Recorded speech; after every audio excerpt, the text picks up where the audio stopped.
Kaya luming lava dine Adobe Photoshop CC 2015 မှာ Select or Select Deselect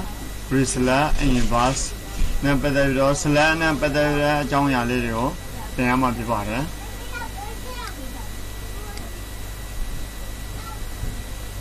ဒါကတော့ JPEG ပုံတစ်ပုံကိုကျွန်တော်တို့ Select ပေးမယ်အကုန်လုံး All Select ပေးတဲ့အခါ Select ကိုဝင် Select ကနေပြီးတော့ All Select ပေးပါတယ်ဒါဆိုရင်အကုန်လုံး Select တွေဝင်နေပြီဖြစ်ပါတယ်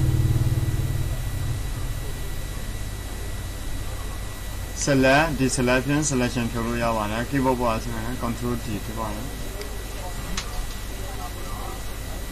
ကဲတို့ရောကျွန်တော်တို့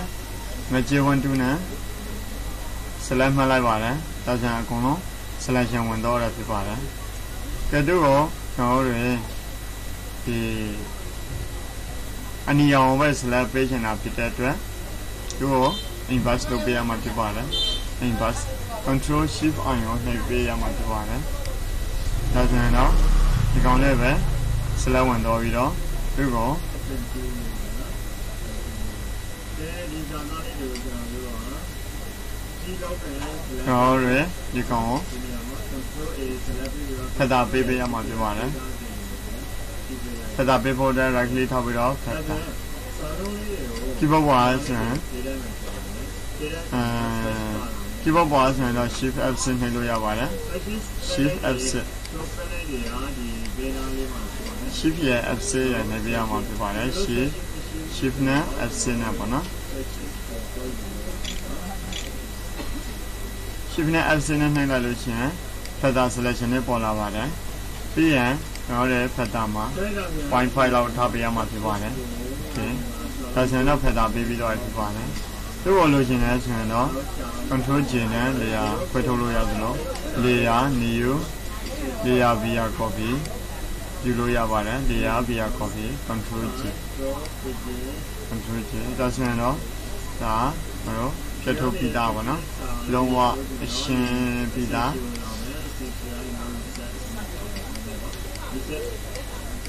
ဒါတော့ခွေး Magic 1 2နဲ့နေပြီးတော့ Selection ပေးလိုက်တော့ပါကဲအဲ့မှာဟုတ်တယ်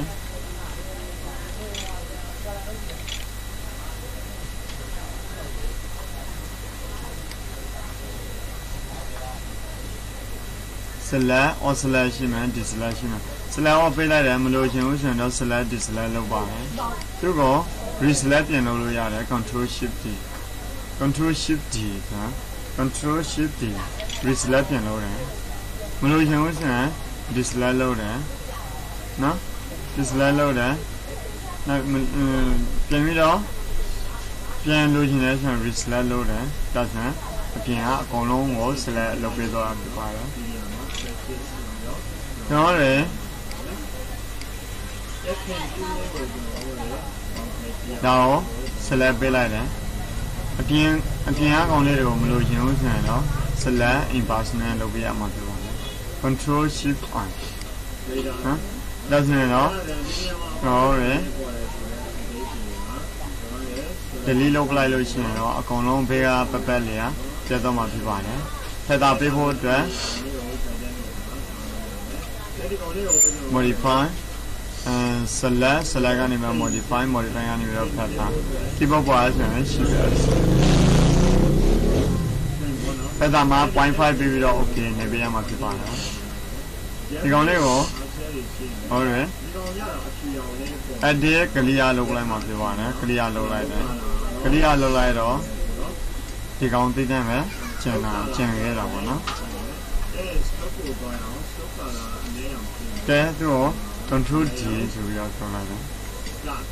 ကဲဒါအနာသားလေးတွေမငြင်းဘူးပေါ့နော်ဒါတော့ Magic 1 2 တို့ Quick Selection 2 တို့က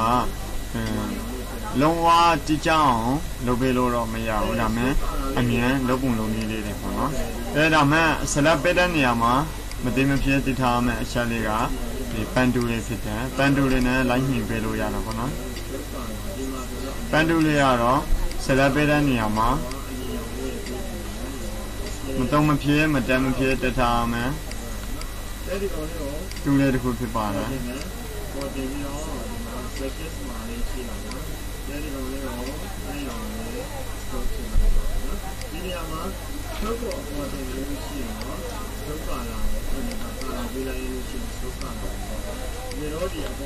ဒီလိုပုံစံမျိုးဖြစ်နေလဲဆိုရင်တော့ control နဲ့ နော်ရယ်လိုချင်သလို line နှင်းလို့ရပါသေးတယ်။တရားဒီကောင်လေးကို order လေးနဲ့နှုတ်ပြလိုက်တယ်။အဲ့တော့မင်းကြီးမညာကွဲလေးတွေကိုပဲထိထုံးမှဖြစ်တဲ့အတွက်သူ့ကိုပက်လေး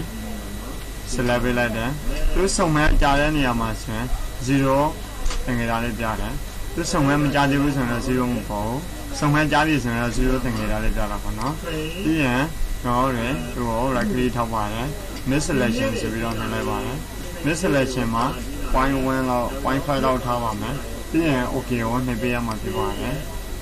ပြီးရင်တော့ edit clear လုပ်ပေးရမှာဖြစ်ပါတယ်ဒါဆိုရင်တော့ညီညီညာအနာသားလေးတွေရတော့ရဖြစ်ပါတယ်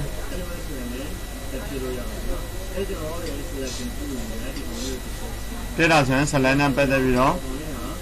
နားလည်လိမ့်မယ်လို့ထင်ပါတယ်